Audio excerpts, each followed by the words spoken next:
let's start buying into this pistachio farming outfit. And it started off as like a fairly small investment. And then it kind of grew. And now it's like a pretty meaningful chunk of this thing. And so I joke with my wife that we need to start wearing like pistachio swag, like pistachio hats. And just like anytime I see someone eating peanuts, I like slap them out of their hand. I'm like, dude, it's got to switch you to pistachios.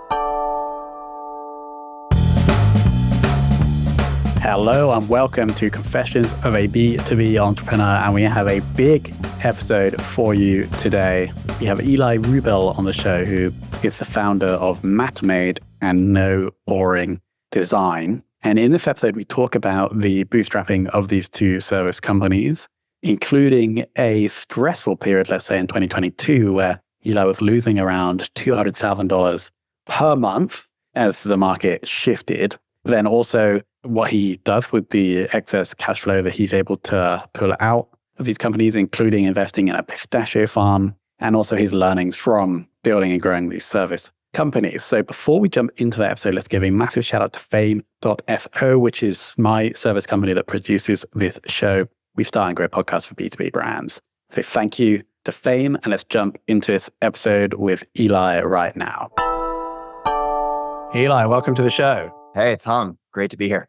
Now, we're going to kick this off with a confession, because I'm not sure if you're aware, but maybe 2 years ago, you guys had a cover picture on your company LinkedIn page, on the MatMade LinkedIn page. And I somehow came across it.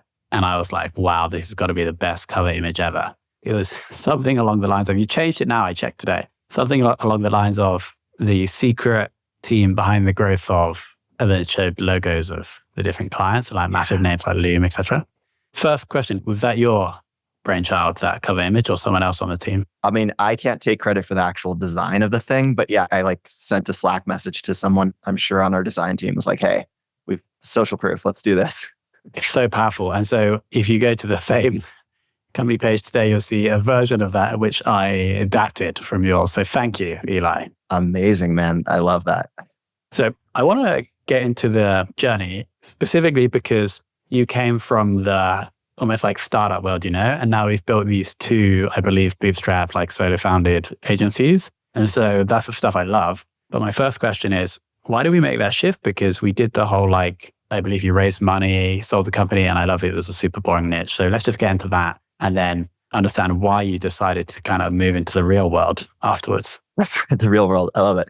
Yeah, I mean, the shift for me, I think it's interesting because I came up in this world of like Silicon Valley mindset, right? I started my first software company when I was 21, and it was all the kind of both positive and negative things that you hear about Silicon Valley culture. It was like hustle mode and all these things where I was just like grinding 80, 100-hour weeks and felt great about it. Like I loved what I was doing. But if you can imagine how impressionable we are and how much the type of work and the ways that we work kind of shape us during those early years, from early 20s through late 20s, call it. That was the mold that I was used to. So when I was about 29, I think 28, 29 was when I shifted. That was 2019. I shifted to services, and the shift was very purposeful. I kind of took a step back and was like, I've been chasing shiny. I've been chasing like, I want to start a company that goes public someday. I want to have to take an elevator to visit different floors of all the different employees that I have. Like it was just this kind of egoic thing that I had been chasing for so long. And once I realized that I wanted to actually just live like a really good life and have a great lifestyle and like spend time with the people that I love and care about and have interesting hobbies, suddenly I was like, wait, I'm not optimizing towards that. So that was the shift to services, was having that realization. Was there a catalyst for that realization? Or you just woke up one day? That's a good question. I think after the software company was acquired in 2014, and afterwards I had no clue what I wanted to do with my life. And so I ended up acquiring an e-commerce company that was failing. And I wanted to just like take a break from tech, learn something new. I spent 4 years turning that business around and then ultimately sold it to private equity in 2019. And so the 2019 kind of that moment was taking a step back and saying like, that was a crazy experience. I've had two crazy experiences now, right? I've had a software crazy experience. I've had an e-commerce crazy experience. So I think it was a natural point to take a step back and say like, what should my next crazy experience be? Okay, and this brings us to Mattermade, Yes. where I understand we were doing performance marketing for Silicon Valley startups. Yep. So Mattermade, I guess before we even get there, I called it the tricycle life. So I created this ideal thing that I wanted to chase, the new version of like going public or whatever. And it was replaced with the idea of the tricycle life. So I knew I wanted to have kids. I knew I wanted to orient towards family. And so in my mind, the tricycle life was like, let me build a services company. It's so funny. Like when I think about what it was originally in my mind and what it's become, very different things. But originally I was like, it would be sweet if I could just advise small portfolio of like 15 companies on marketing, have them pay me like $2,500 a month and make 40 grand a month or something like that. 40 grand was like the target per month. And I'm not sure if that math's out, but whatever. So that's what I started it as. It was like, I'm going to just be your like marketing guru guy, and very quickly realized that a couple things. One, I don't like actually doing the work. I like hiring people that are smarter than me to do better work than I would ever do. Two, clients who only have the budget for $2,500 a month are needing a lot more than just marketing help, but they're looking to marketing to solve all those problems. So that was kind of its own little problem space. And then three was managing that many clients as an individual is just an absolute nightmare. It wasn't relaxing at all. So within the first 3 months of that business, I quickly pivoted into, okay, I'm going to hire someone who's super talented and set them up for success. And so it shifted from solo consultancy Eli to agency pretty quickly. I think I also used to have that vision of being like the external relaxed consultant that has like 10 clients, gets paid loads, but then what you realize is that all the problems of those clients within the marketing function kind of become your problems. And then you have problems from 10 different companies. And then you also have the problem of your own company. So that I totally resonate with that realization. And so that's when you were like, okay, I'm going to actually build a services business around, well, you probably have the initial knowledge, but then you're going to hire people that are better and nurture and train them. Exactly. Yeah. And it's evolved a ton. I mean, that agency grew pretty quickly. Like we went from 0 to 4.2 million a year in EBITDA in around 3 years. And what we did during those years kind of evolved. It was originally like marketing org in a box. And then we were like, that sucks. Like it's hard to be amazing at all different categories of marketing. And so where we've landed now with Mattermade is we are the best, or we think we're the best at driving efficiency through paid programs. So we're out there slugging it out with all the other paid media agencies, but we have an amazing track record to kind of back our claim. And you were the solo founder, are the solo founder, and it's bootstrapped, right? Yep, 100%. So what were you doing with all that cash? Because I can't imagine much of it needed to be reinvested into the company. I mean, that's the nice thing about services businesses, and I'm sure you can relate, is like you're not needing to keep investing into R&D or these things that software or product companies have to do.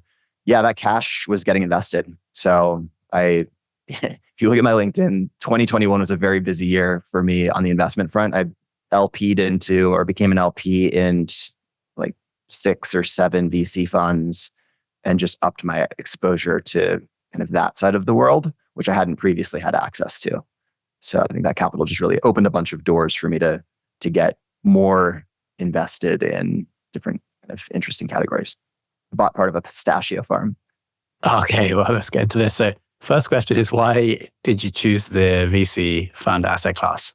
Oh, man, that question I was asking myself a million times a day in 2022 and 2023 after putting 7 figures into VC and then having the entire industry like absolutely crumble, and then having my business for a period of time also crumble because all of our clients were tech. So yeah, I think I have a different ethos on it now. Part of it is like they say, invest in what you know, right? And I know VC-backed tech. And so I think in part, like my connections and access there gives me some kind of an edge. But at the same time, it's also a bit silly because I'm over-indexed in my exposure to tech now, right? It's like my clients are tech, both my agencies, and now my investments. So my kind of thesis there has shifted to be much more diversified now, having seen a bad market cycle through. Makes sense, because the way I like to think about it is you have like the P&L side of your life, which is these agencies creating cash, and then you have like the balance sheet side of your life, which is where you invest the money.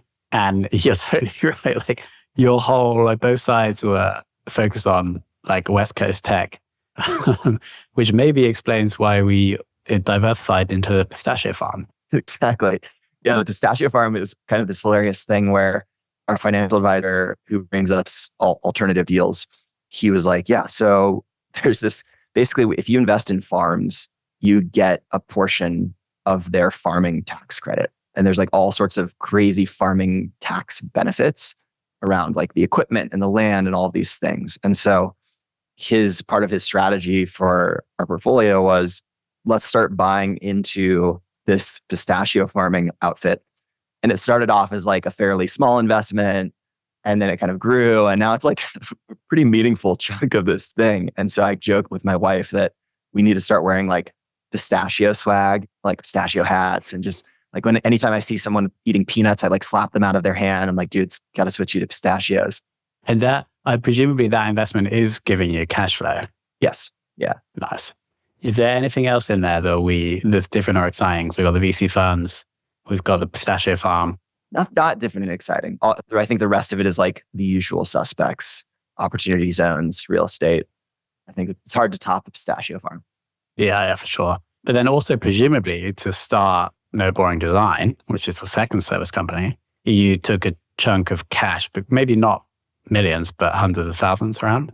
I wouldn't even say that, honestly. Like, I think that's the beauty of services, is it doesn't take much, as you know, to get these things off the ground. And so for me, the genesis story for NoBoringDesign is an interesting one where, so 2022 came around, right? 2021, we were flying high, super profitable. 2022 was when the VC market collapsed or began to collapse. And like all of our clients were tech. And so that completely shook our business. And we had two really talented designers on our team, a creative director and a senior designer. And I basically didn't have any work for them. And so they were on payroll. And I was like, well, shit, I don't want to let these people go. What could I do creatively to keep them around? And so we had invested pretty heavily into our own brand through these designers and always got compliments on it. People were like, who did your brand? Who did your website at Mattermade? And like, do you take design projects on? And I'd always say, no. So I was like, what if I spun these guys out under their own brand and just see if there's appetite for that in the market right now, under the hypothesis that a bunch of these tech companies just fired their in-house designer. And within the next couple of months, they're going to realize, well, you can't market and it's hard to sell if you don't have assets that are beautiful and designed. So yeah, I approached our creative director on like, I think it was a Friday. And I was like, hey man, I have this idea. If you're down for it, I want you to come up with a brand identity and a website over the weekend. Let's launch it on Monday and let's see if we can make something happen here. I think I was pretty like transparent about why and stuff. And so, yeah, he came up with this fun brand identity for what became NoBoringDesign. I bought the domain name. I couldn't come up with a clever name, so I just came up with a very literal name. And it turns out it's really fun because you get like to play around with the NBD kind of, no big deal, NoBoringDesign, no bad days, whatever. And so, yeah, NoBoringDesign.com got launched. And within a couple of months, we had our first clients. We were breaking even on the design talent. So back to your original question of like how much cash had to be invested, I maybe ate payroll on those two folks for 3 months, something like that. So under $100,000 invested to get it off the ground. And was there or is there cross-selling opportunities between the two? Yeah, that's like one of my cheat codes is, so we at Mattermade, the performance marketing agency, we fundamentally believe that in order to kind of plant our flag in the ground and drive the results that we claim that we can drive, we need to have as much control over the process end to end as possible. And creative is one of those things that a lot of people actually just posted about this today. I think to many people, creative is a nice to have, not a need to have. But then they come to us and they're like, hey, we need to spend $250,000 this month on paid. And I'm like, if you're not obsessing over experimenting with your creative when you're spending $250,000 a month, $250,000 a month on ads, like there's a screw loose, right? And so we actually require all of our Mattermade clients to sign up for a NoBoringDesign account where they get like 25 hours of design help without having to manage an in-house team member. And that allows us to have complete control over the results that we're producing. So when you say require, as in Mattermade would stop working with them if they didn't have a design resource? Yeah, it's in their contract. Wow, this is a secret sauce for sure. Because, and am I right in saying that you were doing that work in-house at Mattermade before? Yes, same team. But you were charging more for it? Yeah, so when it was Yeah, our prices back in the day were much higher. My sales pitch used to be like, hey, you're going to talk to our competitors. Our nearest competitor charges $10,000 a month less than we do. And I did that on purpose because it would attract a certain type of customer. And back in the day when cash was flowing freely, like it was fun because people would say yes to that and they'd want to work with us because they wanted to work with the best. And then it ended up biting us in the ass afterwards because then when the market turned, everybody's like, well, we shouldn't even approach Mattermade. We can't afford them. And so it took a lot of effort to retrain the market and say, no, we're with the times. Like pricing has changed and now people can, I think our entry price is 10K a month over at Mattermade. It used to be 45K a month. Got it. But I bet in the early days anyway, that helped you with the margins. And maybe you wouldn't have made the 4.2 in the first 3 or so years without that pricing. 100%. Yeah, that pricing was absolutely critical. And that pricing allowed me to hire extremely senior talent, which I think was a core part of our offering and kind of what made us different was we had all of these extremely senior people who had spent a ton of time in-house. So it helped us deliver on the actual promise. What's your time split at the moment between the two? And then also spending more time investing in personal brand as well at the moment? Yeah. So I spend less than an hour a week on Mattermade. Mattermade's in a spot now where we've gone up and down on the roller coaster. We're going back up now. The processes are all pretty well established. The team is pretty well established. So a lot of the kind of fires that normally crop up with the services business, we've just got pretty well locked down. And the team over there is really fantastic. What are you doing now? That hour is spent in sales. And then a small portion of that is in my one-on-ones with the leader of that group. Got it. And the title of the person, are they like a GM or CEO? GM, yeah. He's our head of paid media is his title, but paid media. Cool. And he's essentially running the company. He's running the delivery. Yeah. So he doesn't touch sales. He jumps in and will assist with sales, but he's very much not wired to handle that side of the business and doesn't particularly care for it or like it. So I kind of all right, I know what his zone of genius is. I'll keep him there. He's fantastic with clients. He always under promises and over delivers type of a guy. And so keeping him in that lane. And then I just own the sales and finance and all the kind of other stuff, but it's pretty lightweight at the end of the day. But there's someone else in sales, presumably, because you can't be doing all the selling in less than 1 hour a week, right? Or can you? Yeah. So that business is pretty low volume. I'm only fielding 4 calls a month because we pre-screen, right? So it's I'm only going to hop on a call with someone if they are a legit business that has budget, that's actively evaluating vendors and want to make a decision in the next couple of weeks. And so that weeds out 80% of the inbound volume that's just kind of kicking tires or maybe they're too early. So we have a good system for filtering. And then that means that I can just jump on those 4 calls a month and make them productive. And so we've got 1 hour a week on Mattermade. What about the other 2 things? Yeah. So NoBoringDesign is definitely my little startup baby right now. It unlike Mattermade where everything is pretty chill and on rails, NoBoringDesign is completely uncharted territory, right? So fires all the time and new SOPs that need to be developed that we hadn't thought through previously.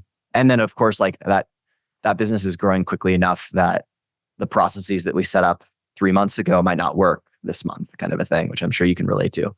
So that business gets, I don't know the exact hours, but I would say I'd spend between the 2 companies, 90% of my time is NoBoringDesign, 10% Mattermade. But then I made a pretty big shift recently, which you've observed in some funny ways online, where I basically was you know what? I think that instead of marketing directly, being the marketer for NoBoringDesign and being the marketer for Mattermade and creating campaigns and initiatives to spread awareness about those companies, I have a feeling that if I just focused on my own brand as an entrepreneur and just developed an audience, that it will ultimately drive more demand to both of those companies and it'll be way more fun. Because at the end of the day, I'm not, and this is kind of what I struggled with. I've always had imposter syndrome and I always knew I needed to be building an audience, but I was man, I'm not a marketer. I'm not. So for me to go on LinkedIn and be the marketing guy just felt super disingenuous. And it was always pulling teeth. And the same thing goes for design. I've got a great eye for design. I went to art school, but I'm not a designer. So if I were to talk about design, that would also be disingenuous. And so it took a long time for me to finally see my skill is starting small businesses, making them super profitable, delivering great work for our clients. Like that's my skill as in entrepreneurship. And so that's what I should be talking about. So yeah, that we made that shift about a month ago. So most of my time now is spent on that. Nice. Yeah. And we'll obviously link to your LinkedIn profile below. I would urge anyone listening to go and check out your about section, full of epic. You talk specifically about a time when you guys were losing 200K a month. Was this in the 2021 period, presumably with Mattermade? This was 2022, right when the market. For sure. And because the market like spiked up and then everyone started cutting costs. And as you mentioned, like, because you were slightly higher priced, maybe they were just like cutting you down. Are you happy to share a little bit more about that time, like the stress and how you guys came out of that? Yeah, of course. I feel like that's something that as entrepreneurs, you don't see as much of that, like people sharing openly about the really hard times. So I think it's important. Yeah. So 2022 came around.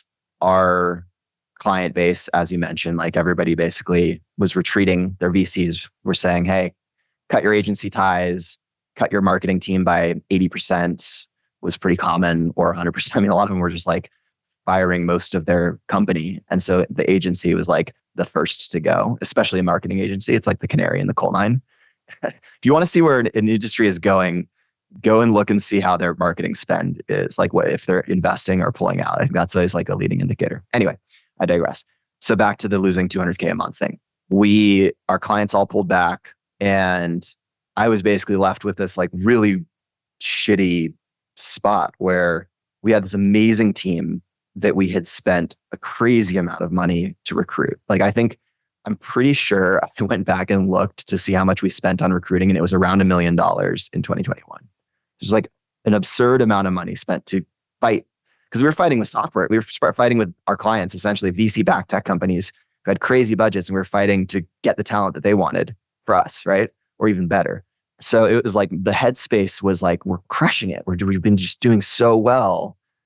Surely this is a blip on the radar. Surely this is going to turn around. Like, let's have long-term thinking and hold on to this team, both because, we want to be a stable employer, and also because like we worked so hard. Surely within the next 3 months, it's going to turn around. And so that was one of my first mistakes, was being delusional about what was going to happen in the market.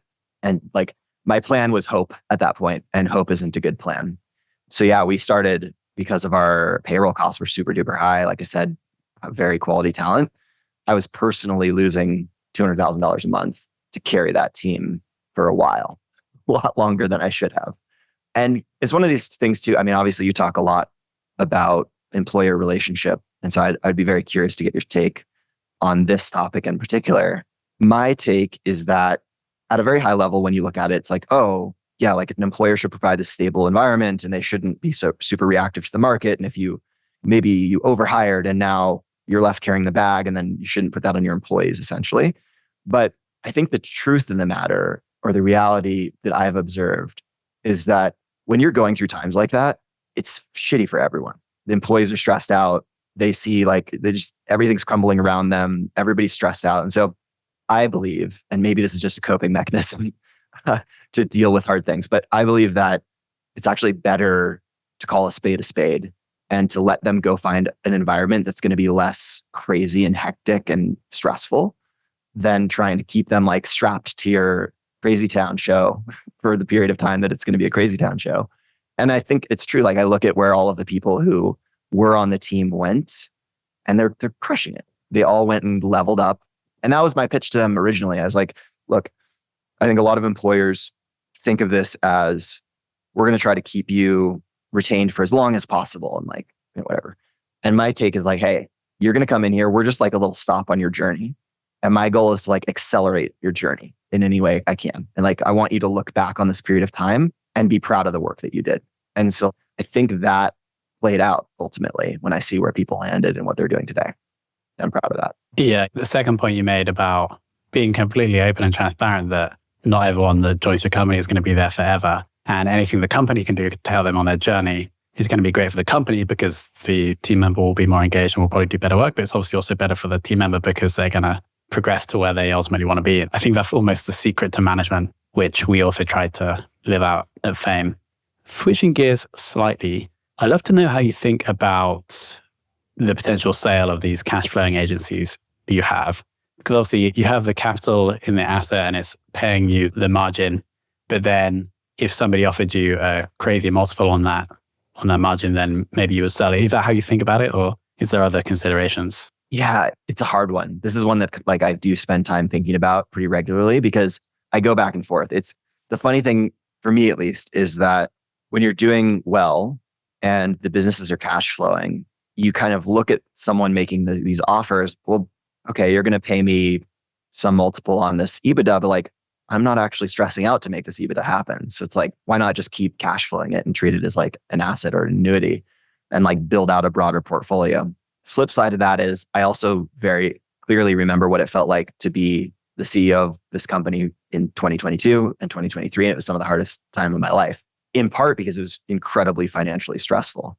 And so I think that there's not to be overly like businessy about it, but I feel like I have a fiduciary responsibility to myself to protect and not allow myself to get back into that place of like crippling fear, or I'm like going outside and crying at the sun multiple times a day. Just, it was a bad time. So yeah, that's like a non-answer to your question because I don't have it. I'm pretty undecided about it. Yeah. It's like every month or every week, the multiple that you would accept could change to being like reasonable market level to like you would never sell, that makes total sense.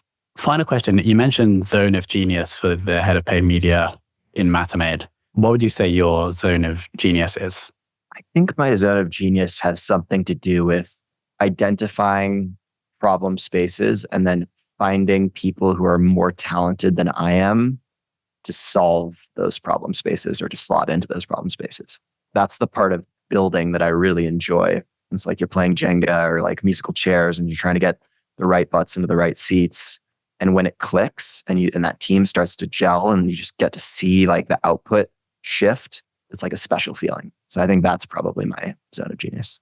So we may not be surprised at some point in the future if we have service business number 3 sprout up. This is true. Yeah, totally. And in an ideal world, it'd be something that Matamade and NoBoringDesign customers would have to have, e.g. it would be in the contract. Exactly. That should be like my filter criteria. No, honestly, one of the things I haven't done yet that it's like uncharted territory that I'm really curious about is inorganic growth. Like I've acquired one company, the e-commerce company way back in the day, but I haven't ever done I have 2 platforms now. I have design platform and I have paid media platform. Why not go and find smaller teams that are doing great work, acquire them, roll them into our teams and grow that way? I think could be really interesting. But yeah, so we'll see. That could be the next thing you see me doing. Oh, Eli, what a journey. And thanks for being so open with it. And I'm sure you're going to be more open with this content you're going to be creating, right? So we'll obviously link to Matamade and NoBoringDesign. We'll link to your LinkedIn. Anything else we should mention or link to? I just started a YouTube channel. So I'm sharing like some pretty honest deep dives on the entrepreneurial journey. I'm also building this new agency, NoBoringDesign, in the open. So I share like all of our numbers on there every week. So yeah, if people want to deep dive on or nerd out with me on growing businesses, that's where I'm doing it. Amazing. That will all be linked below. Eli, thank you so much for coming on. Tom, thanks for having me. This is fun. All right, team, what do we think about that? I love how open Eli is about the struggles and about where everything within the company is. And it's super inspiring to see him create Matamade and then take that and leverage his skill set and also the customer that Matamade in order to build NoBoringDesign. So I'm going to be watching his journey very closely. So thank you to Eli. Thank you to Fame for producing this show. And also a massive shout out to Papillon Luck, who left this review on Apple Podcasts. Really love the rebrand and focus on B2B entrepreneurs. A great opportunity for founders to show vulnerability. Thank you so much, Papillon Luck. Papillon Luck on LinkedIn. The business is Papillon Luck Productions. If there are CEOs or founders looking to boost their personal brand, then go and check out Papillon. If you have any feedback for the show, please go to Apple Podcasts, leave a rating and review, and I will get you a shout out in a future outro. So thanks to Fame for producing the show. Thanks to Papillon for reviewing. And thanks to you for listening.